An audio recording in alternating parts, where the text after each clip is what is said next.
La música y los músicos ocupaban una posición prominente en la sociedad griega, superior al de artistas de otras disciplinas, pero lo más importante era su trascendental cometido en la educación como parte integral de la formación humana y del carácter. La palabra música tenía para los griegos un significado mucho más amplio del que tiene para nosotros. Se consideraba que la poesía y la música eran palabras sinónimas, se hallaban en estrecha relación con la danza. La música no estaba separada tampoco de la aritmética y de la astronomía. En las enseñanzas de Pitágoras se concebía que el sistema de sonidos musicales estaba ordenado de acuerdo a las mismas leyes matemáticas que subyacían la ordenación y el movimiento de los cuerpos celestes, y que ciertos modos e incluso ciertas notas se correspondían con determinados planetas. Platón confirió forma poética a esta idea en el hermoso mito de la música de las esferas, música producida por la revolución de los cuerpos celestes, nunca oída por los hombres. Es difícil hacernos una idea de cómo debía de sonar la música antigua, puesto que nada se ha conservado, ni siquiera noticias sobre el modo de ejecución. Durante siglos la música se fue transmitiendo de generación en generación de manera exclusivamente oral y se basaba en un alto porcentaje en la improvisación. En definitiva, no hay ninguna fuente directa de la música griega antigua en sus primeras etapas. Este sistema utilizaba los signos de un alfabeto arcaico para indicar las alturas musicales. Además, incluía signos adicionales para indicar duraciones y acentos, signos que hoy en día no sabemos descifrar. Por lo tanto, todas las interpretaciones modernas de los fragmentos musicales que de los griegos han llegado hasta nosotros no son más que meras hipótesis sonoras.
Por ello, tampoco podemos saber a ciencia cierta qué queda de la música antigua en la música actual y qué se ha perdido. Todos los datos que poseemos son fraccionarios, dispersos, pinceladas, que nos impiden formarnos una imagen clara.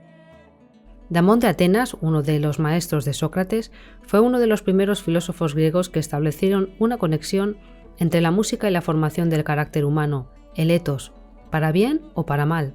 Platón, el más ilustre discípulo de Sócrates, creía que la música podía contribuir decisivamente a la inculcación de las mejores virtudes en el ciudadano, como el valor, la mesura y sentido de la justicia, y además no solo a nivel individual, sino también a nivel colectivo, porque la música tenía para él el poder de marcar la línea de un Estado y el orden social. Por eso defendió siempre la inclusión de la música en el sistema educativo estatal. Platón, al igual que otros filósofos anteriores y posteriores, como el propio Aristóteles, pensaba que la música, del mismo modo que influía en el alma y el carácter de los hombres, también lo hacía en sus cuerpos, por lo que se usaba como terapia para devolver el equilibrio a la mente y al cuerpo. Para Platón, no obstante, no toda la música era útil para la formación ética del individuo y del colectivo, aunque podía fortalecer su voluntad y principios, pero también desequilibrarle e inclinarle a la desproporción y por tanto al mal.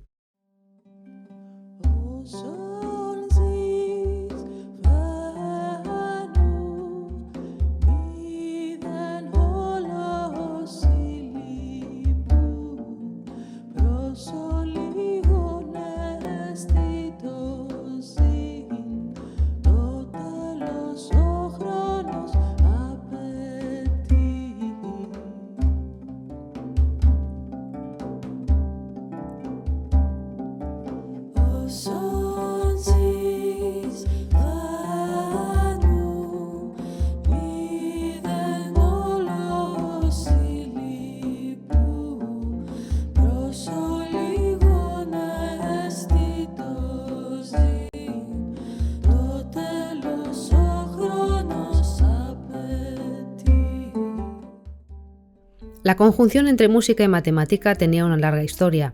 Uno de los primeros en interesarse por esa relación fue Pitágoras en el siglo VI a.C. Platón incluye la música en su sistema educativo ideal. A la edad de 16 años, el joven se debe enfrentar ya a disciplinas de carácter matemático, como la aritmética, geometría, astronomía y la música. Recordemos que es la aplicación de conocimientos matemáticos la que da lugar a la fabricación de instrumentos musicales de cuerda.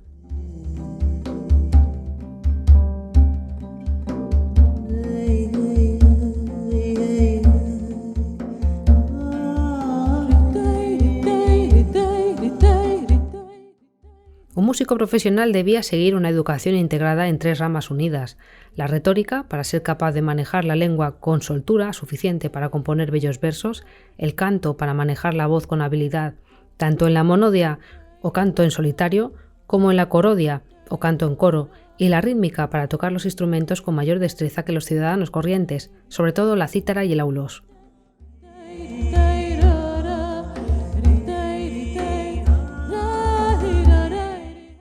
La música debía subrayar la dimensión ética y responsabilidad moral del ciudadano, que no del esclavo, que tenía prohibido aprenderla, y su aprendizaje siempre era de oído, sin partitura, tanto el canto como la música instrumental, además de la danza. Durante el periodo helenístico aparecen en la música griega graves síntomas de deterioro.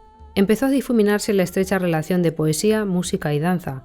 Los poetas ya no aprendían música y confiaban la de sus estrofas a los melógrafos, poco versados en poesía y cuyo nombre sugiere su quehacer artesanal. Fue arraigando el gusto por el virtuosismo. Los auletes y citaristas, cada vez más diestros y con instrumentos mejor concebidos, pasaron a ser estrellas internacionales que ganaban terreno a los compositores. De esta forma se forzó un sentido profesional de la música que en la época romana acabaría por perder de vista su alta misión artística y educacional para convertirse en puro pasatiempo y espectáculo circense que terminaría por ahogarla.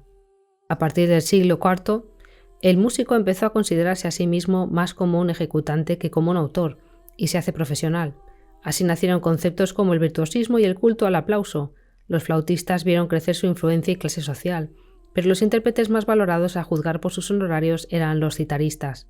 La abundancia de representaciones iconográficas de intérpretes varios en diversos contextos demuestran el creciente poder de los virtuosos a partir del siglo V. Algunos rechazaron firmemente este nuevo estilo frente a la simplicidad de la tradición.